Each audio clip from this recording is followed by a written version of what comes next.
இன்றைய பிரதமர் ஒரு பெண், இந்த பெண்களுக்குரிய அமைச்சர் ஒரு பெண், இளைஞர்களுக்குரிய அமைச்சர் ஒரு பெண், பாதிக்கப்பட்ட பெண்ணும் ஒரு பெண். இதை கணக்கில் எடுத்துக்கொண்டு உடனடியான நடவடிக்கை எடுக்கணும். இதை தாமதப்படுத்தக்கூடாது. இது நடந்தது இந்த பெண்ணுக்கு தொந்தரவு கொடுத்தனால மன உளைச்சல்ல அந்த புள்ள தற்கொலை பண்ணி கொண்டுச்சு. இந்த புள்ள இன்னைக்கு இந்த மகள் தற்கொலை பண்ணி கொண்ட மாதிரி நாளைக்கு பிரதமருக்கு ஒரு அவர்களுடைய அந்த மாணவி மன உளைச்சல், அதாவது பம்பல்பேட்டையில படிச்ச மாணவி அங்கிருந்து அது எல்லாத்தையும் மறந்துட்டு கொட்டைநாள் படிச்ச புள்ளைய விரட்டி அடிச்சு அந்த புள்ளைய வாழ விடாம ஆக்கிட்டான்கள். இவங்களுக்கு எல்லாத்துக்கும் தண்டனை கொடுக்கணும். மக்கள் இதுக்கு ஒரு முடிவு வரும் வரைக்கும் இந்த போராட்டம் தொடரும்.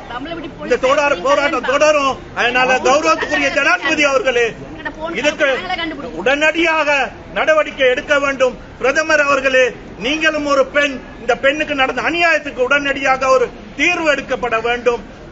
அமைச்சர் அவர்களே, நீங்களும் ஒரு பெண், உங்களுக்கு ஒரு குழந்தை இருக்கு. அந்த குழந்தைய இந்த குழந்தைய உங்க குழந்தையா நினைச்சு உடனடியான ஒரு தீர்வை பெற்று மக்கள் நிம்மதியா வாழக்கூடிய ஒரு சூழலை ஏற்படுத்தணும். அது மட்டும் இல்லாம ராமநாதன் லேடிஸ்ல முதலாவது அப்பாயின்மெண்ட்ல இருந்து ரிட்டையர்மெண்ட் போக வரைக்கும் ஆசிரியர்கள் அங்க இருக்கிறாங்க. அவங்கள ஒதுக்கப்படணும். 5 வருஷத்துக்கு மேல ஒரு ஆசிரியரோ ஒரு பள்ளிக்கூடத்தில் இருக்கக்கூடாது. சட்டம் இருக்கு. சட்டத்தை நடைமுறைப்படுத்தி இந்த மாணவிகள் கல்வியை உயர்த்தக்கூடிய சூழ்நிலையை உருவாக்குங்க. மாணவர்களுக்காகத்தான் பாடசாலை, ஆசிரியர்களுக்காக பாடசாலை இல்ல. මෙතන දෙමළ සිංහල මුස්ලිම් කියන ප්‍රශ්නේ නෙමෙයි තියෙන්නේ. අපිටත් දරුවෝ ඉන්නවා. මටත් ගෑනු දරුවෝ දෙන්නෙක් ඉන්නවා. මගේ ගෑනු දරුවන්ට එක්කෙනෙක්ට අද මේ දේ වෙච්ච නම් මගේ පපුව කොච්චර වේදනාවෙන් දුක් විඳිනවද ඒ වගේ තමයි අම්මට. ඒකින්ද මේක සාධාරණයක් ඉෂ්ට විය යුතුයි. මෙතන දෙමළ සිංහල කියලා ප්‍රශ්න ඇති කරන්න එපා. ඔක්කොම එකතු වෙන්න ඕනේ. ඔක්කොම ගෑනු දරුවෝ ඉන්නවා. හැමෝම එකතු වෙලා හැමෝම මේකට විසඳුමක් ලබා දෙන්න ඕනේ. මෙතන මේ මිනිස්සුන්ට මේ වගේ ටියුෂන් ක්ලාස් එකක් තියන්න ඉඩ දෙන්න අරකයි. පාසලකට යවන්නේ ගුරුවරු විශ්වාස කරනවා. ගුරුවරු මේක කරාන අපේ දරුවෝ කොයිද යන්නේ? ඉගෙන ගන්න මොනවාද? මේ අසිකිත දේවල්ද? දරුවෝ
நியாயம் வேண்டும்.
அவளை ஒரு நாள் அவன் சித்திரவதை பண்ணிருக்கான்.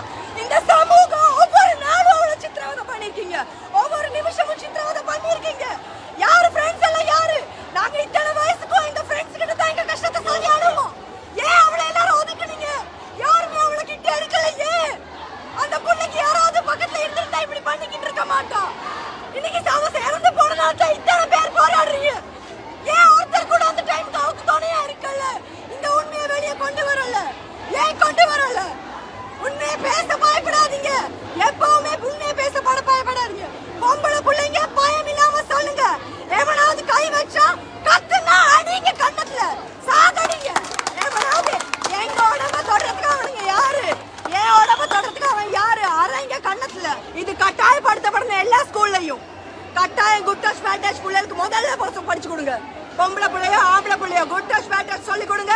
ஸ்பீக் அப் பண்ணுங்க. யாராவது தப்பா பயன்படுத்த பாக்குறாங்களா அறைய சொல்லி கொடுங்க. பிள்ளைல தைரியமா வளங்க. வாய மூடு, சொல்லாத, வெளியே சொல்லாதன்னு சொல்லி பழக்காதீங்க. சொல்லி கொடுங்க. இந்த நாய்களுக்கு அதுதான் சரியான தண்டனை. மானத்தை வாங்க. பிள்ளைகளுக்கு சொல்லி கொடுங்க பெண்களை மரியாதையா நடத்தணும்னு சொல்லி. அப்ப எல்லா அப்பா மாறும், எல்லா அப்பா அண்ணா மாறும். திருந்தும் போது சமூகம் திருந்தும். இந்த மாதிரி நாய்கள் உருவாகாது. இந்த மாதிரி நாய்கள் உருவாகாது. இது ஒன்று இல்ல, இன்னும் பல இருக்கு. ஆனா இப்ப இதுதான் வெளியே வந்திருக்கு. வித்யாவுக்கு அப்புறம் நாங்க போராடுறது இதுக்காக போராடுறோம். சரியா? இது வந்து தொடரக்கூடாது. இதுதான் முடிவா இருக்கணும். ஆரம்பம் இல்ல இதுதான் முடிவா இருக்கணும். அம்சியோட இது முடியணும். இன்னொரு அம்சி உருவாக கூடாது. இன்னொருத்தர் உருவாக கூடாது. இது வந்து பொய்யான விஷயம். இவ்வளவு மக்கள் போராட மாட்டோம். இவ்வளவு